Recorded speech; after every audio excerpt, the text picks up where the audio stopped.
Hello mga Lods! So welcome back again dito sa aking YouTube channel Manny D. So for today's video mas ay gusto ko po i-share sa inyo itong nagtitrending na Sugar Kingdom Odyssey. So kung ako sa inyo, stay tuned kayo dyan, mag-watch kayo full video till the end dahil may pag-giveaway tayo sa dulo ng video na ito.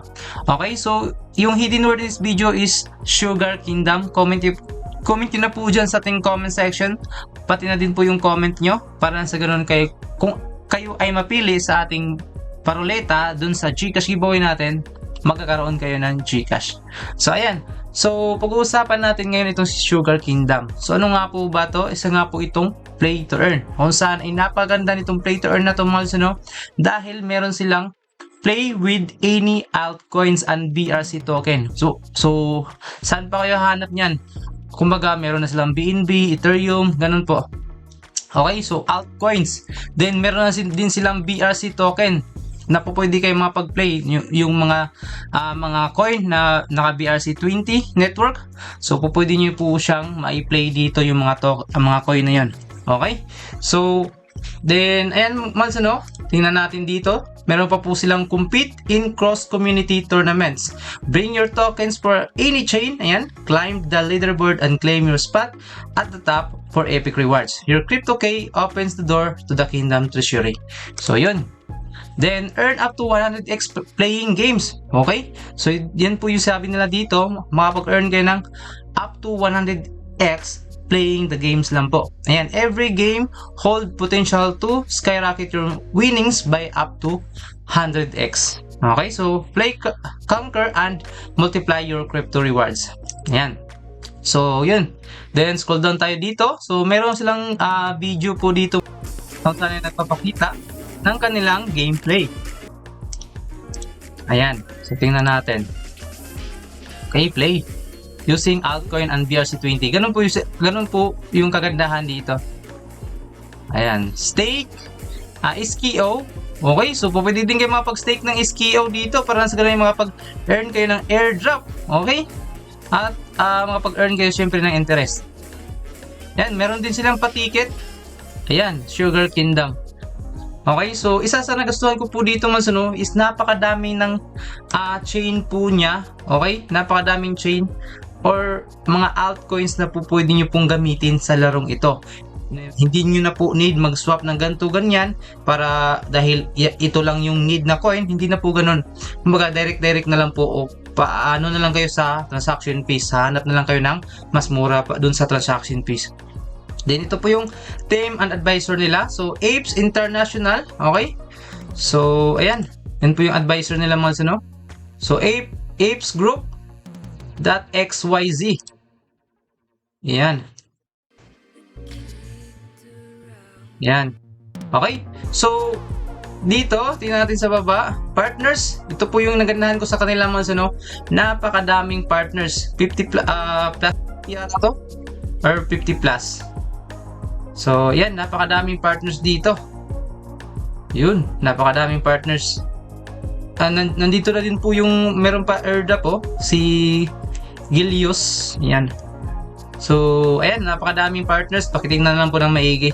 So, documentation, ito, tokenomics, tingnan natin. At saka yung white paper, siyempre, unahin muna natin yung kanilang white paper.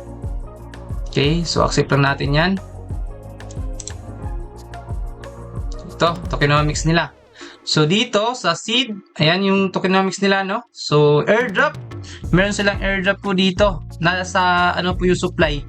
4% ng total supply po nila ay i-airdrop po nila yun. Okay? So, ito po yung mga valuation niya. Then, yung kanilang white paper. So, ito po yung kanilang white paper Nandito po lahat ng information na gusto nyo pong malaman. Nandito po lahat yun kung gusto nyo pong malaman yung mga information. So, SKO, yan po yung Sugar Kingdom na Odyssey. Okay? Na token nila, SKO. Okay? Iwan ko kung dyan. Ayan. Then, SKO is a native token Sugar Kingdom ecosystem. Ayan. Then, total supply po niya. Ayan, nandyan na po. Then, type, BIP20, BRC20. Yun po yung kagandahan. So, Binance Smart Chain and Bitcoin. Okay? So, ganun po kaganda yung kanilang token. So, ayan. Then, token utility. Nandito na po. Then, ayan, token utility, meme coin sector, and game sector, then BRC sector, EI sector. So, stake it to get airdrop spam hot low cap coins. So, pwede kayo makapag-stake ng mga ganito. Okay, so yung pagandahan dito. So, ayan, 20% fees in the form of pools token from all the pools which then distributed among SKO tokens holders. Okay, so 20% po yan. Then, the opportunity, ito po yung mga solution nila. Bringing to utility 2,000 of altcoins BRC20 token, reducing selling pressure. Okay, so buy a tournament ticket, your favorite altcoin BRC20. Okay, so compete with other players from outside your project community, earn up to 100x entrance price. Yun po yung mga solution nila para nasa ganoon ay mag-pump yung ano nila. So, built by layer 0 pa po ito mga no? And built by layer 0. So, ayan. Market platform overview nila. So, pakibasa na lang po dito. Okay. So, nandito na po yung various games, partnership with other project. Ayan, ticket. So, tournament leaderboard. Then, ito, cross-community tournaments. Meron po sila. Candy Mania. Okay, so Candy Mania. So, din dito, building sustainable economy. So, ito po mas ano. We start here. Then, we set a tournament. User buy a ticket. $10 worth of altcoin to participate. So, ganun po yung ways of hindi nyo po magbili ng ticket. Then, makapag-participate din. Money goes to the prize pool. Then at the end, tournament 80% is distributed to winners, 20% is distributed among sugar stakers. Ayan, so kahit wala kayong game o hindi kayo nag-game, meron kayong 20% na gain. Okay, sa pag-stake lang ng inyong token. So nandito po yung kanilang roadmap.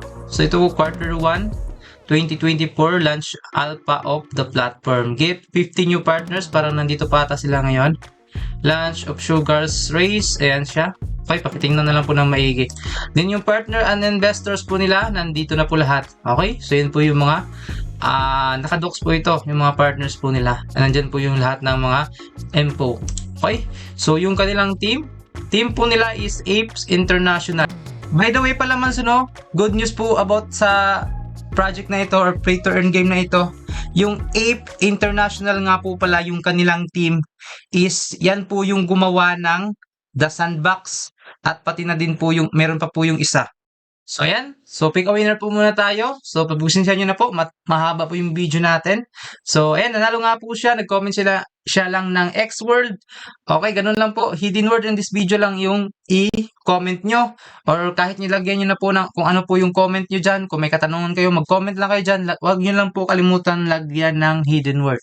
God bless po sa lahat. Thank you po.